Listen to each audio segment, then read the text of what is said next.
Reviews, the biggest news, the what's new, and the who's who. Welcome to the Daily Gamer Podcast with Joe Mango and James.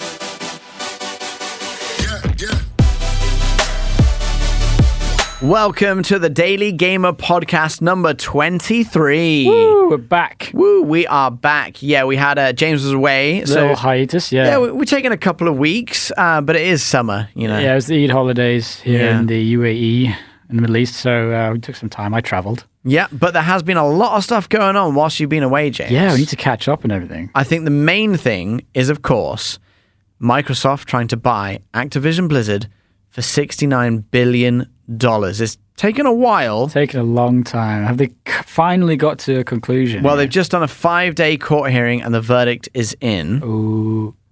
They have said, yes, you can buy it. Aha. So it'll happen. It's going to happen. It's going to happen. Oh my gosh. Which, to be honest with you, everyone was like, it's going to happen anyway. I don't think anyone really thought it's not going to happen. When push comes to shove. When it's a company like Microsoft, they get what they want. Yeah. Really, at the end of the day.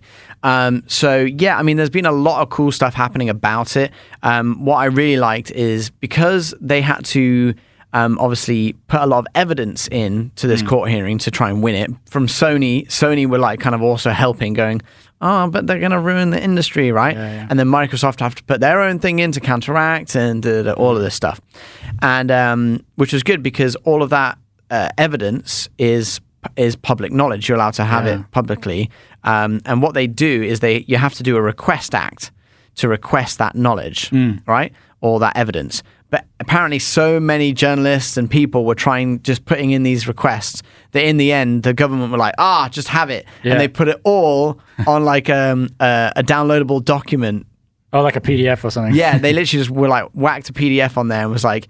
Well, it wasn't just one PDF. It was like loads of different, like it was like a folder just full of evidence of like emails and laws and what, like processes. Yeah. So it was just like there were like different emails. Statistics. It was like strategies from Xbox and even like their sales compared to Sony and all of this. There were even stuff going back like years and years that they were just finding randomly because of all of this, which was just so super they could interesting. Even find like little loopholes or like transgressions, things like that they missed out that could be held against them. But I guess it's clean. Huh? Now, there's a lot of headlines going around. One that I really liked was Xbox are losing the console wars, which is what Xbox said. Yeah. Right? Yeah. They admitted it. Xbox admitted it. We're losing the console wars. Now, why did they do this? They did it so the judge would go, well, they're not doing as well as Sony and Nintendo, so maybe it's fine they're allowed to have this competitive again. This massive company. Now, look, $69 billion, it's a lot of money, right? And what you're getting with that, you're getting Activision Blizzard, World of Warcraft, Diablo 4, some big titles, Hearthstone, whatever, Heroes of the Storm, and then Activision, I mean, what is it? It's just Call of Duty, really, right? Essentially. Maybe Tony Hawk's Pro Skater. Yeah, there's obviously Activision games, but the moneymaker for Sony that they were mainly worried about was Call of Duty because it's all of Blizzard's stuff is mainly on PC, right? World of Warcraft, PC only. So they weren't really as worried about that. Like Diablo 4 is on consoles, but it's not a huge... it's probably majority play it on PC, I assume. Yeah, exactly. Yeah. Especially like the guys that are going to be playing it for a long time. Yeah. Instead of just like the casual gamers will buy it on a console, play it for couple months, get bored. The commitment's a little different. Yeah, exactly. So they kind of admitted that we're losing the console wars and we're not as good as Sony and Nintendo. Now, what's also quite funny is there was a bit of an argument over generation of consoles, where Xbox are have the new generation of consoles, so does PlayStation, PS5 and Xbox Series X. Whereas Nintendo, apparently, they're actually still the generation behind with the Switch because the technology, could be way more advanced and whatever. Yeah. So there was a little funny thing about that, where they were saying, well, it's actually only between Sony and Xbox because that's not a new console. It's a two-horse race. Which is kind of stupid because Nintendo is kind of actually winning the console wars in like games and profitability. Yeah, like the Switch is sold a lot. Obviously, PlayStation 5 has sold more than Xbox. So anyway, it's like a whole thing. I see. And then Xbox were also saying that the next generation of consoles is still like 7 years away. They're saying like 2030 or something like that. Right. Or no, I think it was like 2028. They're saying that's when the next consoles, or the next generation of consoles will come out. Yeah. Because they were basically saying that they're going to keep all of the games right now that are going to come out on this generation of consoles for Sony, right? But then Sony were kind of going, well, I don't think it's going to be 2028, the next generation of consoles, because imagine the technology in 2028 compared to the technology now. That's a long way away, and it's probably going to be super outdated by then, with how fast these things are growing. So they were kind of calling bluff on Xbox saying, oh, but the next generation's ages away. When in reality, people like experts and whatever are going, it's probably going to be sooner than 2028. But that was like an Xbox tactic to say, oh, it's ages away, guys. We're going to keep it on for ages, all your games. And they also did say that they're going to keep Call of Duty on PlayStation for 10 years. Wow. So, it makes sense, right? Sony, I don't know why Sony was so upset. Like, eventually they're going to use Call of Duty, but do you think Call of Duty is still going to be as big in 10 years' time? Like, maybe. Yeah, that's a lot of speculation into how popular titles will be. I mean, there'll be another title that'll take over. There'll be sort of like huge, bigger profits than Call of Duty. And then when you think about it, in like 5, 6, 7, 8 years. I mean, there'll be the halfway generation of like the pro versions of the consoles. Hey, the pro version apparently is 2024 for PlayStation. So there you go. As soon as next year. Mm-hmm. So like they've got. I think they've already said. Like, I don't know if it's an official announcement. From what I've heard, 2024 will be PlayStation 5 Pro. Yeah, and seeing like in these little refreshments, and they'll do with all the consoles. The previous ones, PS4, PS3. So I don't think the consoles themselves have that much of a play in what's involved, because the games sell the consoles.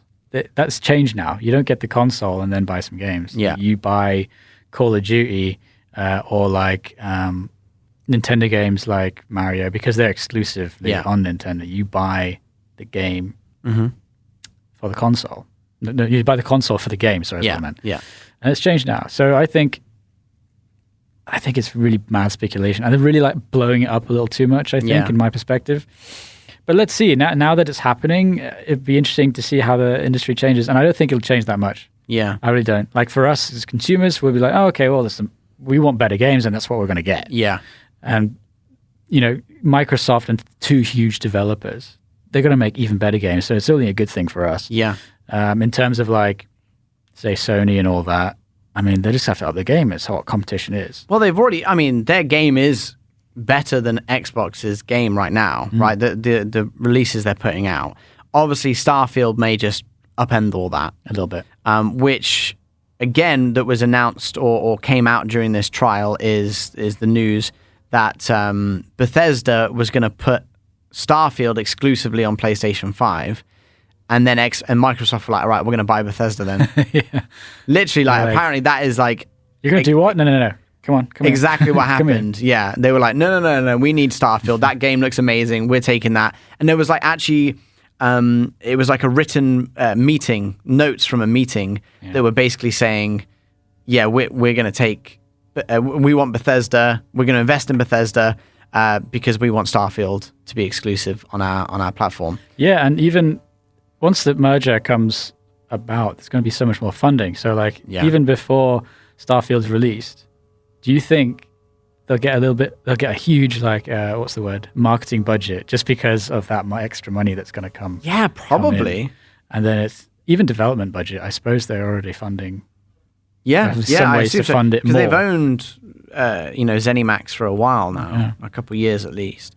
So, I mean, I think... I don't like one side of it. I don't really like it because I quite liked the fact that at one point it felt like more and more games were just coming out on anything, right? There was less console exclusives, and now they're starting to become more and more console exclusives. Yeah. For me, I mainly just play PC now, and I have a PlayStation 4 still. I don't even have a PlayStation 5, which is a bit sad because I missed out on God of War Ragnarok, and there's a few games which I wish I could have played because of the PlayStation 5. You know, Marvel's Spider-Man 2 is coming out. Like, I would love to play that on PlayStation 5, like that sort of thing. But there's also a lot of games coming out, and I've got enough games to keep me busy. Yeah, the only solution to that is to buy both consoles. Well, that's what you've done, James. Yeah, and a PC.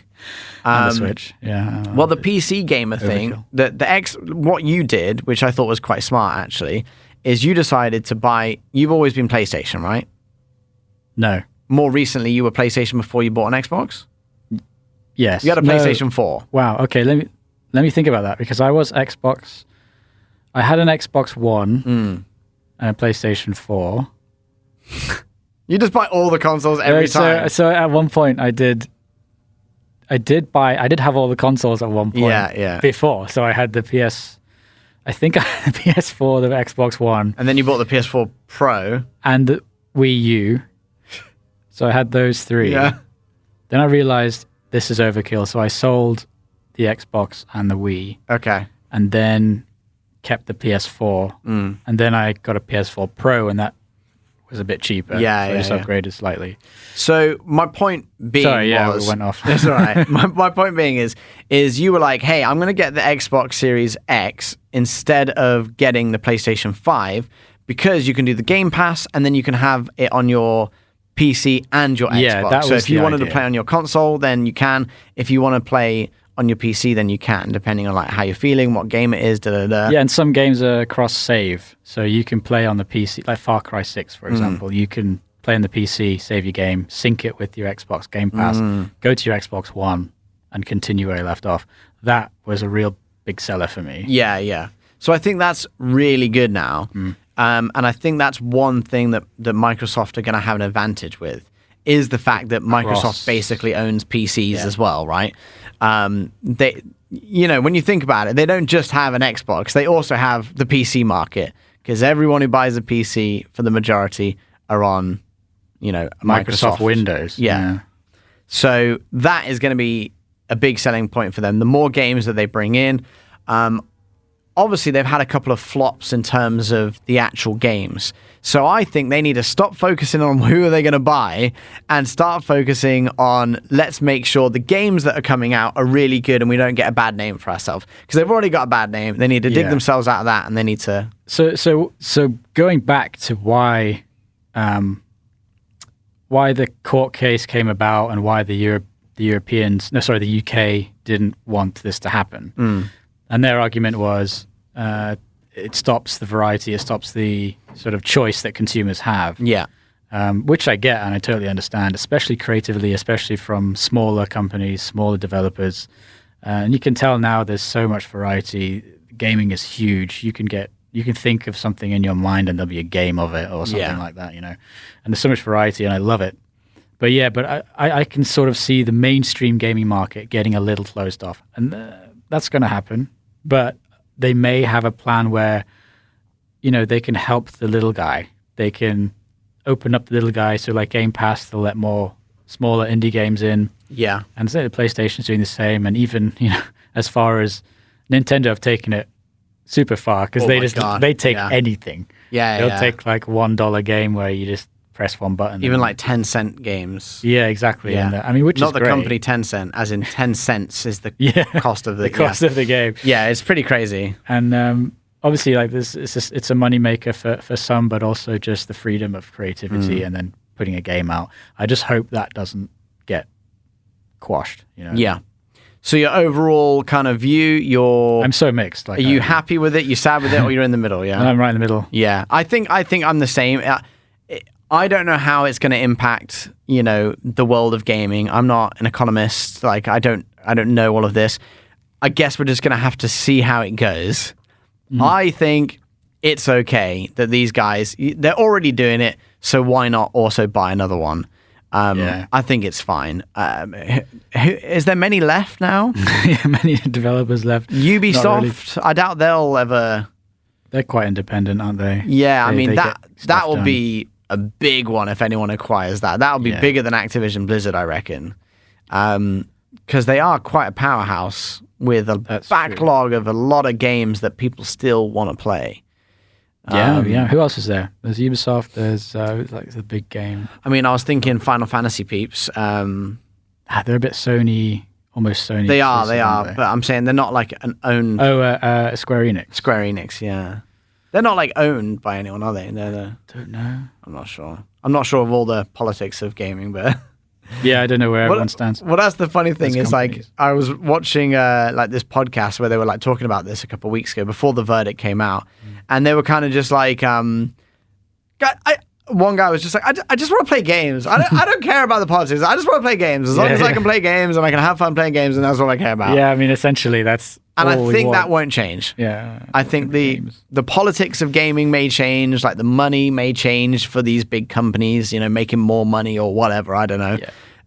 It might be a good thing because if they start bringing in more and more developers, these 2 big powerhouses or 3 big powerhouses, it can only get better. Then they're going to be able to fund more indie games, more developers, more creative ideas, and we should be able to start seeing some crazier things because costs of building games is just going up and up and up and up and up. Yeah. Now the technology is getting more and more advanced, and you can't just make an 8-bit game and everyone's like, wee! You've got to make like the best graphics, and you've got to have ray tracing, and you've got to have this and that and that, and you need a huge team, like for audio, visual, like everything now. That's true, yeah. Game mechanics have to be like perfect when they first come out, otherwise people just will destroy poop all over you. Yeah. But funny you say that. Like the amount of indie games that are crazy popular, almost mainstream indie games, are more apparent now. I can say that with a few games that I play because I love the indie scene and picking out these small games, pixel art games. These, really simple mechanics, but just beautifully done and really addictive. Like these management games, these farming games, what they call like casual gaming. A lot of like, there's a huge industry for someone who isn't that much of a gamer, but would just like to kind of just pick something up, play it for a few hours, relax, unwind. So that's a huge industry. More like casual gaming. Exactly, and that's a huge industry now because there's people like. Well, myself, who I'm in between. I like big action games, full on, blah, blah, blah. But I also like the small, cozy games too. But you'd see a balance in all that. And it's a bit more apparent now that you see these easy to access games, especially for younger people and especially for even older people who may be like, oh, I'm just tired of like shooting demons. Oh my god, it's too hectic for me. And I'm loving Diablo 4. But it's only so, you know what I mean. But like, there's so much time you can spend on. And obviously, the industry is so diverse. It's like movies or books. Same sort of thing. You have different genres. You have different niches, and it's just getting bigger and better. Yeah, for sure. Well, let's see how it goes. But there we go. That was our thoughts on the acquisition that has finally been approved. Microsoft buying Activision Blizzard for $69 billion. Blizzard's brand new multiplayer action RPG has been out for just over a month now, and we have been getting stuck in. This is our first impressions of Diablo 4. First of all, I think it's really easy to just like get into the game, figure out what you're doing, and just start like mashing buttons and messing up. Do that with most games. Yeah, no, but some like, it's too complicated at the start and you're just like, what's going on? Yeah. Where this, it just feels super easy. Like within half an hour of playing, you're like, I'm the best Diablo 4 player ever. I don't feel like it just, bombards you with too much information. I really like, there's obviously so many, first of all, you have your 5 different classes, right? So what did you go for? I went for the rogue because I traditionally I like this class and I always ended up picking it. And every sort of RPG game I play, and if there's a rogue, if there's someone I can shoot from a distance, Okay. But also because when I used to play with mates, I still do, but a lot more mates would get involved. So maybe even Diablo 3, I think it was 3-4 people with me, and then I was a bit of a newcomer, so the guy's like, "Oh, you should be a rogue because like we're this." Yeah. And then I'm like, "Okay, I'll try it." And it's like, "Okay, you can just shoot from away, from a distance, and then help everyone out." I'm like, "Okay, cool." And then I got into it, and then now traditionally I keep picking the rogue because Well, it seems like rogues are a pretty good class to go for from like what everyone's saying who have like, tried all the classes and are end game with all of them, which is pretty crazy. A lot of gameplay because it's only been out a month. People are saying you can pretty much do well with any classes. I picked the sorcerer because I don't know why. Like, he's also ranged, he or she. Yeah. But eventually, I realized everyone's like, "Oh yeah, but sorcerer's pretty bad for endgame solo." Yeah, because it just dies super quick. And I'm like, "Oh man!" But I can't be bothered to start again, so I'm just going to keep going with the sorcerer, and hopefully, it'll get better. I mean, I was tough. I had a look at them. I saw necromancer, barbarian, sorcerer, rogue, druid, and I'm not familiar with, say, druid or like necromancer that much. Yeah. The other one's more traditional classes I am. See, I was going to pick necromancer because I did quite like the fact that you could spawn like an army of undead to like help you. He came late to the party in Diablo 3. Yeah. I thought that was cool. But everyone's saying right now druid is like overpowered a little bit. There's a few kind of builds that you can do where basically he's just completely immune. Yeah, there was something I saw where like he's like 1 kill, almost insta kill build. It's just so overpowered. It's like 2 billion damage. Yeah, something ridiculous like that. I don't know what damage I'm doing. 7-digit damage. Yeah, that's pretty crazy. But then when you think about it, do you think that these ridiculous builds are like a bug, or are they? It's meant to happen if you get the right. I mean, that's the magic of it. You find the right. You find the right combination. You're supposed. I mean, that's the whole point with these games. Is you've got to kind of mid-maxing all of your different stuff and figure out how you can put this spell with this spell and then get this stat to increase that to thing. Work together the best. Yeah. Exactly, and I do get that, but I'm sure they are already they've put out like 2 or 3 patches already to try and like even it out or change this, change that, because there's always going to be these sorts of. I mean, they're going to change endlessly, I'm sure. Yeah. But yeah, like when you first bring out a new game and then so many people start trying it, that is the best way for you to really figure out. Okay, how do these classes work? What's weaker? What's stronger? And then they usually try and balance them out towards the end. I'd love to find out how they do that. They must look at like overall statistics of all the players playing at one time, and then they sort of look at the graph maybe, and then just go, let's just lower that a bit. Oh yeah, they've level the playing field. They've got like a team of 20 nerds who just sit in a dark room watching gameplay of these top players and seeing what builds they're doing, and then go, okay, well that's a little bit OP, so let's take that percentage of damage reduction from 20% to 15%, and that should even it out. And I'm sure they do all these like calculations to like make that work. But yeah, like when you actually, like we were saying, you can find the right things that go together. With each build, basically, you've got like your skill tree, and on your skill tree, you kind of have like 3 different options to go for with what you want to go. And you can have, so for example, sorcery, I've got ice spells, fire spells, and electricity spells, right? I can use all 3 if I want, or like what I've been doing is I've been sticking with the frost or ice spells because they kind of work together well, where I can slow enemies down. When they're slowed down, I do more damage with the other spell, and when they're frozen, I do even more damage with this other spell, and da-da-da-da. And then I've taken the teleport thing as well, so I can shoot around the battlefield pretty quickly and get out of danger. And pretty good. I mean, at the moment, I'm not a huge. I haven't really discovered what my rogue can do in terms of. I mean, I'm level like 15 only or something, so I'm pretty early doors. But the fact that I can also jump away from there's a skill where you can throw like is it knives or something? Yeah. And then you jump back. So if you get overpowered, you throw these knives into like an area and then jump backwards, and you can evade everything. Yeah. And then you can go back in, or you can shoot from a distance. Yeah. I like the variety of that. And obviously that's just tip of the iceberg. Oh, for sure. Well, like with rogues, you've got like different traps. You can do like poison traps and stuff like that, which is quite cool. The barbarian I saw looked pretty good, especially so once you hit like higher levels, you can start doing you're basically just dungeons, right? You're doing a lot of dungeons, getting your XP, trying to get up to level 100.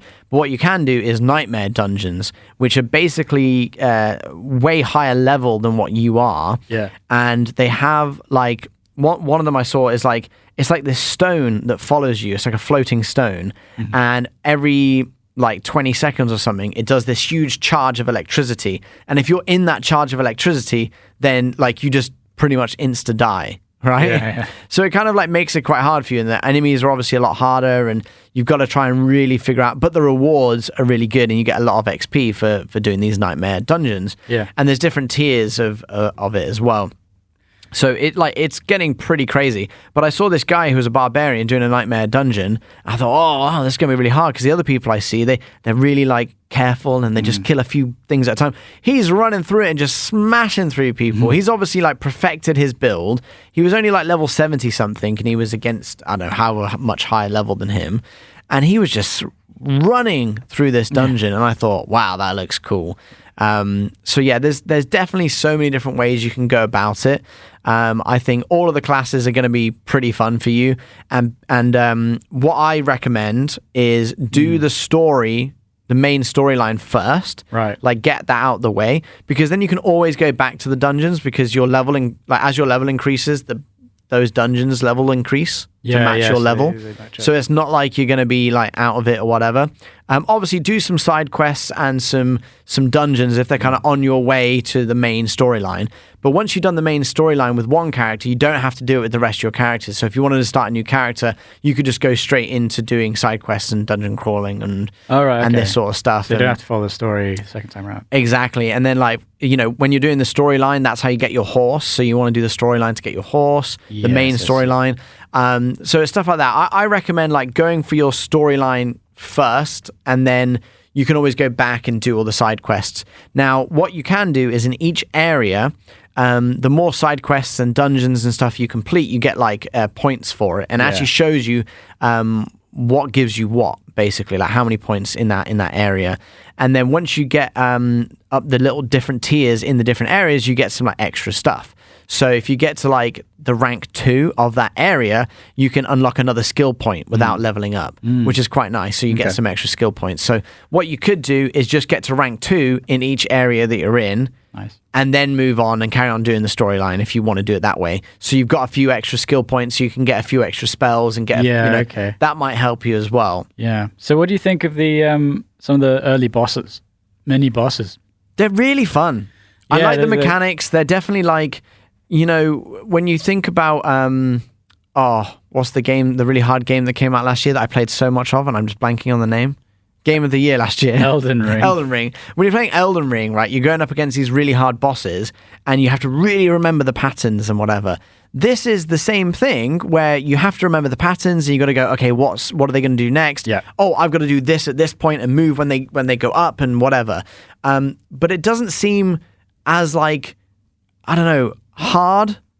Not necessarily hard, but just like it in Elden Ring, I feel like it's really like, at this point, you must do this, otherwise you will die, and this happens And you've here. got to find the exact moment where you can. Yeah, this is a little bit more relaxed than that, and you just feel like you're having fun against a boss. Well, obviously, instead of like struggling and just dying all the time.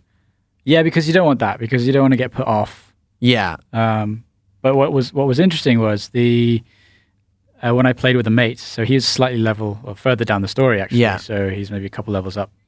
And we met up with this Hey, what's up?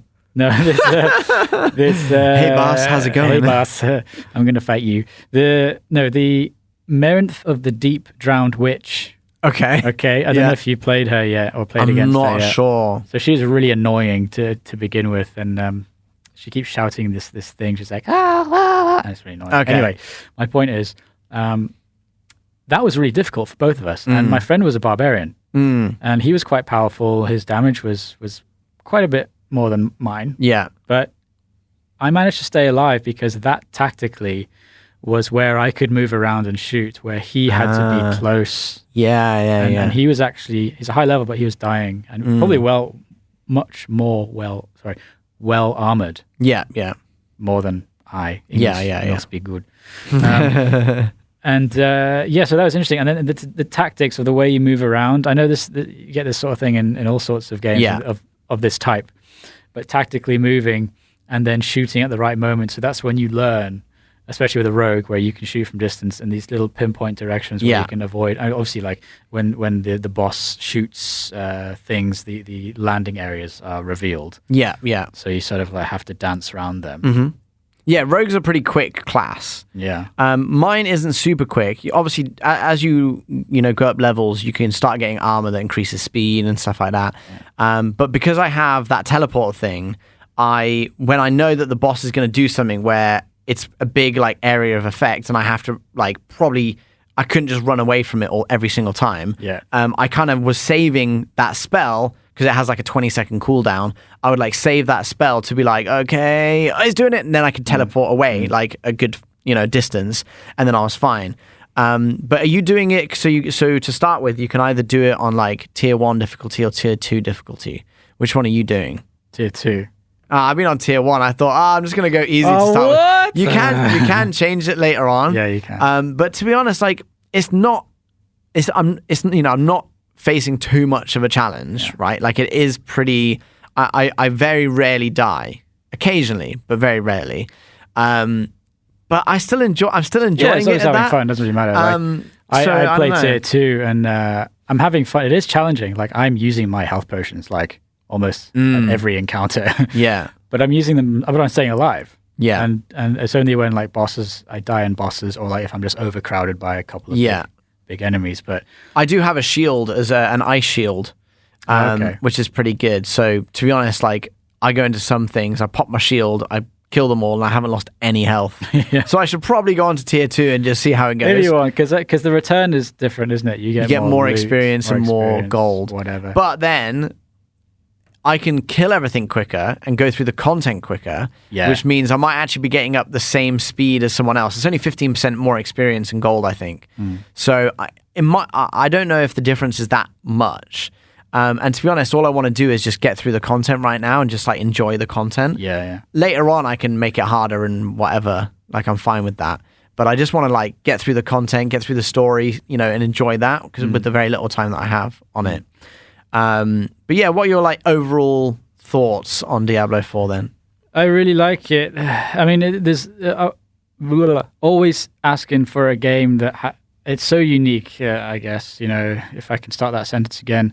Diablo 4 is a very unique game, and I enjoy playing it because of the style of gameplay. It's something that's like, okay, maybe I'm building a city in City Skylines, or I'm killing demons in Doom or whatever. But then I jump onto Diablo 4 where I can actually sit back and then just concentrate on like one aspect of the game, which is just killing demons. You do that in Doom, but you know what I mean? Yeah. And I can explore the world, I can choose my quests, and then it's just really relaxing. So that in itself speaks volumes because it's the best version of that so far. And it's they've taken so much time into building a open game and adding MMO aspects to it as well. Yeah. And I think they've hit it. They've hit the nail on its head. Definitely. With that. My initial thoughts are very good, and I'm going to continue. It might take me a while to get level 70 or even reach endgame. Yeah. Because, my little rogue is probably a ridiculous build and everyone's going to laugh at it. And go, why are you doing this? But then I'll learn and I'll look up some decent builds and improve it. Yeah. No, definitely. I agree. I totally agree. I like there's a lot of different stuff that you can do in it. Obviously, the main thing is going in, killing demons. But, you've got like your alchemy. You can like make yourself potions, which I recommend making always having a potion on hand because it gives you 5% extra experience for 30 minutes. So you might as well always have a potion going because you can make them for pretty cheap. You can forage for things. You can find cool loot. You can take that loot to a vendor. You can either sell it or he can kind of like strip it down for you and give you like parts that you can then use to upgrade your weapons. You have like different glyphs and affixes and like just so many different ways to like customize your build and really make it your own. And there's so much loot, and the amount of times I'm like, I've got a boots on and I've got 3 other types of boots and they're all very similar. I'm like, which one is better though? And I spend so much time doing it, and then I'm like, That one. Okay. And then I like love the fact that I had to make that decision. Because at first, like what I usually do is like, put the green number, whatever green number that it has, and I just like wear it, like whatever's better. Then you get deeper into the game and you go, actually, this has got better properties, will work better with that, will work better with this. I may lose a bit of armor, but I will have better damage, whatever. Yeah. But no, overall, I think it's a really good game. IGN gave it a 9 out of 10. I think that is pretty good. Very spot on. I think 9 out of 10. I don't know what would need to make it a 10 out of 10. Like, I don't know. But I would at least give it a 9 out of 10 because I'm really enjoying it. It's got its hooks in me, and I just want to go home and play it right now. Like, every night, I'm just like eager to get on and play for even just a couple of hours. So, yeah, well done. Diablo 4. Absolutely amazing. That is our first impressions of Blizzard's brand new game, Diablo 4. It's gaming news of the week time, James. Oh, yeah. Update me. Yeah, so Larry actually posted this one. He does all of our news on our website, daily-gamer.net. A hidden Pokemon Easter egg discovered 27 years later. 27 years? Yeah, 27 years, which is pretty cool. So, Junichi Masuda, co-founder of Game Freak, accidentally revealed that the Pokemon franchise was born on July 5th. Accompanied by a photo of the office where it all began, this discovery has left fans amazed. So basically, they've actually got the office that the game was actually conceptualized in, and there's actually a diary in that office in the game that says July 5th, which is pretty cool. Yeah. So it's something that for 27 years, no one actually knew it was there, and it's been in Pokemon Red and Green. But yeah, it's pretty cool. It says that what it says is basically researchers discovered the legendary Pokemon Mew on July 5th, which is cool. It's like a clever reference to the creation of Pokemon. Well, I just thought that was cool because Pokemon's such a, like, everyone's played Pokemon when they were younger. So what is it? It's like, it's a bit of text or something that you find, right? Exactly. So you actually walk into a room when you're walking around, right? Yeah. And they said that they modeled the room off the room that they had actually conceptualized Pokemon. Right? So it looks like the same room, which no one really, you wouldn't just get that normally. And then basically you read this diary, and everyone's read the diary before, but what they didn't realize was the diary was actually talking about how Pokemon was first kind of conceptualized. It was saying that they've discovered, they've discovered this new thing. It's called a Mew on July 5th, but July 5th was actually when they made the game. Okay, got you. It's a cool little Easter egg. It's nothing like crazy, but I just thought 27 years later, this is kind of finally come out. Also, Call of Duty has got a new exciting collaboration with The Boys. Oh, no way! The TV show The Boys. Yeah, so Black Noir is going to be in it, as well as the other. What's the big guy called again? I'm forgetting. I'm blanking on his name right now. Starlight. So Starlight is the girl in it, and it has the what do you call it? VOT as well, which is the company that has all the VOT. The Boys superheroes that has all in it. And manufactures the superheroes. Exactly. And then Homelander is in it as well. Oh, I love that The main guy who just he's basically like Superman, right? Yeah, but he's like the biggest, he's the biggest villain I've ever. It's just amazing how bad he is. He's hilarious, but it's also when you think about it, like he was born from like a tube and was raised by scientists, so of course he was going to be a bit messed up. And he was just like conditioned to be this kind of guy. I love that character. But yeah, I mean, it was a little bit of a random one, I thought, to be going into Call of Duty. Like Black Noir I get, but then also Starlight and Homelander, they're both like in superhero costumes. It's which is a little ridiculous. It's like something you would see in Fortnite. Call of Duty, yeah, exactly. Well, I wonder how they're going to do it. But instead, they're going to be in Call of Duty, which is really cool. So yeah, I'm excited to see how that goes. They've already told you that the bundle's priced at 2,400 COD points each. Will it feature exclusive items like weapon charms, loading screens, weapon stickers, and emblems? So yeah, let's mostly cosmetic then. I think for Call so. of Duty, it has to be. I'm not sure if they're actually gonna, have the actual characters in there as playable. I would love to just jump into DMZ and then as Starlight. Yeah, it's like, wait, what? Exactly. Who are you? It'd be quite I'm funny. Starlight. Yeah. Yeah, it says they'll have their own operator bundle. So if they have their own operator bundle, surely that means you can play as them, or you just get the cosmetics of them. So I don't know if you played DMZ recently. No. So you can now choose almost like a skin, but each skin. Before you could get like you could look like a different person. Yeah. Whatever, you could choose whoever you want. Yeah. But now you can assign loadouts to that particular skin. Ah, cool. So you can have a loadout for, say, Starlight. Yeah. You can have a loadout for the standard character. Yeah. And then you can jump onto them depending on what you feel like. Okay. But you have to, in DMZ's perspective, you pick that skin, you play, and you build up those weapons. Yeah. Whatever.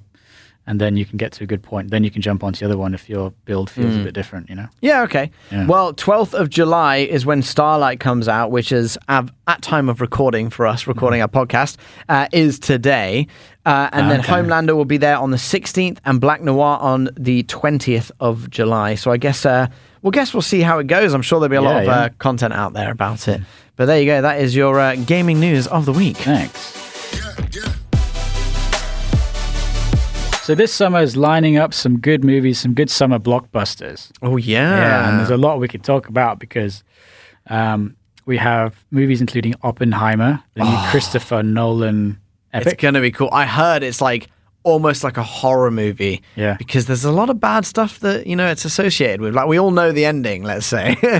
Yeah, so it's about a theoretical physicist who helped develop some of the first nuclear weapons. Yeah. And it's starring Cillian Murphy, who I absolutely love. He's so good. Such a cool guy. Yeah. So this one, I mean, this is definitely going to be a talking point once it's out because people will overanalyze it. Yeah. With every Christopher Nolan film, it will be overanalyzed. But it'll be so interesting to see what he does with this because it's historical. Yeah. Yeah, because great cast as well. What was the other historic? Normally he makes up his own kind of crazy stories. Yeah. This one, like Dunkirk as well, right? That was historical, which was amazing. He did such a good job in that. I think this would be really cool. Like, again, I love Christopher Nolan. The last movie he did was Tenet, which a lot of people were like, didn't like it because it was just really confusing. Which I get, it was really confusing, but at the same time, like, it was a really cool concept. It made you had to think about it. It engages your brain. Yeah. It makes you think about storylines. But I love those type of movies. That's why I love like Interstellar. Time. Yeah, he likes time, doesn't he? Yeah, exactly. With time. So, I really like his movies and I like Tenet, but I do get it. You probably need to watch it like 3 times before you're like, sometimes you really need to focus and pay attention when you're watching a Christopher Nolan movie. But I assume it's going to be a little bit less like that with Oppenheimer because it's pretty just straightforward. There might be a lot of like science chat I guess like there. Historically accurate, so it can't go off-piste. Yeah, it can't be like, we're now going inside someone's dreams, inside a dream. Yeah, exactly. And then jumping around in like someone's... in the 4th dimension or whatever. But yeah, I mean, he always gets like super intelligent people to actually make sure that everything that they're doing, and they're like fact checking everything. Yeah. Everything they're saying is like super accurate. So I'm sure there's going to be a lot of science chat in there that we'll have no idea what's going on. But I still will find it interesting. Plus, the cast is great. Matt Damon as well, isn't it? Jack Quaid from The Boys. Yeah. Rami Malek, Robert Downey Jr., Florence Pugh, who I think is amazing. Yeah. I watched a movie recently with her in it. Was it The Good Person or something? Okay. Watch that. It's quite an emotional. It's heavy on the emotions, but really good. And she's always Did you cry? Brilliant. Yeah, I did. I will openly say I cried a little bit. I gotta be honest, mate. I cry at like sad adverts sometimes. Like we're emotional now, aren't we? We're getting into our old age. I know. Now I'm a father. You're crying every day. But yeah, and then also, isn't Barbie coming out the same day? Yeah, exactly as Oppenheimer? The same day. And I saw a clip of Cillian Murphy. He was like, "Oh yeah, I can't wait for." I can't wait for Barbie. I can't wait to see that. And he's like really giving it loving the Irish accent. His support, and I loved it. Yeah, he was like, yeah, cool. I love movies like this. Yeah, I mean, I probably don't like. I'm probably not going to watch Barbie, to be honest with you. What? No, I will. Yeah. Yeah. I don't know. Let's see, because like I'm definitely gonna watch Oppenheimer, but I don't know about Barbie. Like, yeah, it's kind of cool, but it's probably more geared towards the younger audience. But it's by what's her name? I know who you mean, but yeah, she's made some good movies. Definitely, I want to see how she does this. Yeah, no, it's cool. And apparently, they've literally they had a shortage of Barbie pink color paint. Because the film used so much Barbie pink paint around the world, they had to bring it in from everywhere. Wow. The people were actually like struggling to find that color paint for a while, and they've literally painted like a whole town, which is like the set, but like a whole town just all pink, basically. Wow. Yeah, it looks from the trailer, it looks nuts. And there's like that clip where Margot Robbie, she steps out of the high heels and her feet are still in the shape of the high heels. Yeah, you ever see that? Yeah. So apparently she's really doing that. Oh, okay. It's not CGI, so her feet are really standing up on her toes. Oh god, isn't that what ballerinas do anyway? Yeah, I guess so. And we've had some really cool trailers recently. One of them was Napoleon, which looks cool. Phoenix. Yeah. So it's making comparisons to his like first role in Gladiator as Caesar. It's usually Caesar. Yeah. And it's incredible when you see that comparison. It's like he also like just doesn't age. No, he hasn't aged like when much. you look at what was it, Russell Crowe, who was in Gladiator? Oh yeah. And then you look at Russell Crowe now, you're like, oh yeah, he's an older guy now. Yeah. But Joaquin Phoenix, you're like, yeah, he's like maybe 5 years older. I think he stays in shape, and like the roles he's been like doing, like the Joker role, he was like skinny, so I guess he's staying in shape really for. Yeah, but that looks really cool. Things. Yeah, and my brother is an extra in it. Oh, amazing! Yeah, so he's like one of the British soldiers or something like that. Okay. And he basically had to go to like an army barracks and learn how to fire muskets and cannons and all this stuff. Nice. And he did say like there's probably there's a chance that there's parts where like his face will show, but for the most part, like there's thousands of people all dressed up in a war. So he's like, I'm like probably like a peanut in it, He said he's in the trailer, but you can't actually see that's him. great. That's great anyway. Like that's an achievement. That's pretty cool. I'm proud of him. I'm like, you're in a movie with Joaquin Phoenix. That's really cool. And then the other trailer that came out is Bob Marley, One Love. Oh, really? I didn't see that one. Really cool. It's like it's coming out in 2024. And it's kind of telling the whole story of Bob Marley from when he was younger to when he got older. About time. This is just from like watching the trailer. So it shows like when he got shot and when he like moved away from Jamaica just in case he was going to get like killed, and then that kind of thing. So yeah, I'm really looking forward to that. The actor who's playing him is have you watched Secret Invasion yet? The Marvel one with Samuel L. Jackson as Nick Fury? No. Series or movie? Series. It's a TV series. No, I haven't watched it. Anyway, so he's like the baddie in Secret Invasion, but he's also playing Bob Marley. And his accent's so good. He sounds like Bob Marley. And I'm just like, I love Bob Marley. It's like, and the music is playing, and you're like, oh, it's going to be amazing. Like, amazing movie. So I'm super excited for that as well. So, yeah, I guess there's plenty going on in the world of entertainment right now. Yeah, of course. And just a little small mention about Kraven the Hunter is the next Marvel movie that's due for release. I don't know when, actually. Yeah. But pretty before the end of the year? Yeah, I think so. And then along with June 2 and... June 2. I cannot wait for that. That is going to be... I heard that June 1, they said June 1 is nothing compared to June 2. Apparently it's just like so much crazier, so much more going on. This is where I wish I pushed on with the books. But James, who reads books anymore? I struggled with the first one, so I didn't get very far. But I know before I watched the first Dune, I had a picture, an image of it, because I hadn't seen the original Dune movie, which was 70s or 80s or something. Yeah. Same director though, which I think is really cool. Yeah, cool. I mean, they literally like, hey, we're going to do Dune again. Same director, same story, but now we've got amazing cameras, CGI, technology. Great. And it's amazing. So I'm super glad that it's the same director, and like, because he probably knows the story inside and out, right? Yeah. 40 years ago, he made the original or something. So, yeah, very, very cool. I could go on and talk about other ones. We can pull it back a little bit to the gaming space with Gran Turismo. Yeah, I saw that. I don't know about that. Yeah, I'm a little skeptical. I think it's a little cash grab, but it's a bit teen drama-y. Yeah, and apparently I was reading some early reviews by critics saying that maybe it's just the impressions of the trailer, I can't remember. But they were saying they don't paint gamers in a good light. No. They still make gamers seem like the negative, like stay in your house, do nothing, don't interact with the girl. Sorry, not the girl, society. Yeah. And then they just make that person the hero by putting them in a real life situation like motor racing. I get you. There's like a stigma about gamers, but exactly. They are among you as normal people as well. Yeah, I know, yeah. We have lives too. They're not that guy from the South Park World of Warcraft episode, He has no soul. It's not like that. For the majority, there are people, obviously, I'm sure, that are like that. Some people don't go outside, but we do. We swear. Yeah, we go outside sometimes. Exactly. I think there's some really good documentaries about gaming on Netflix, actually. Yeah. You give those a watch, and it's pretty cool, actually. Mm-hmm.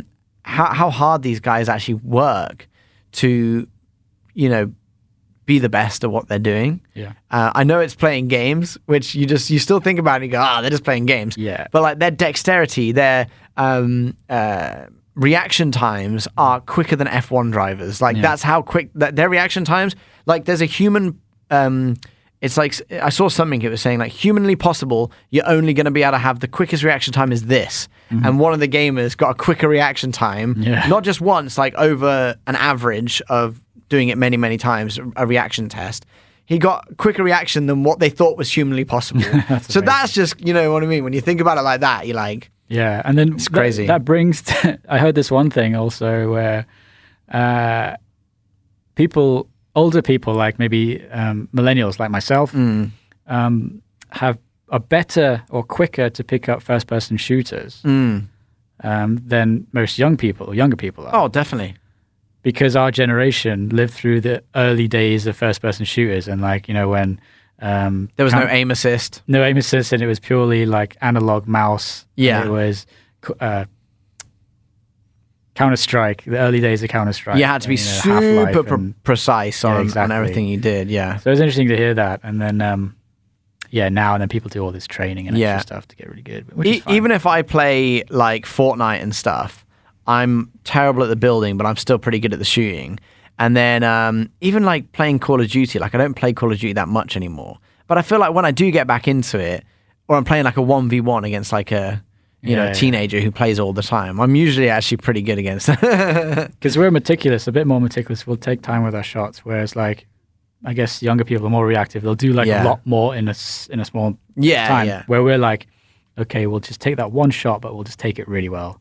Boom. Where's my intervention sniper gone? Yeah. From Modern Warfare 2. Oh, good times. Yeah.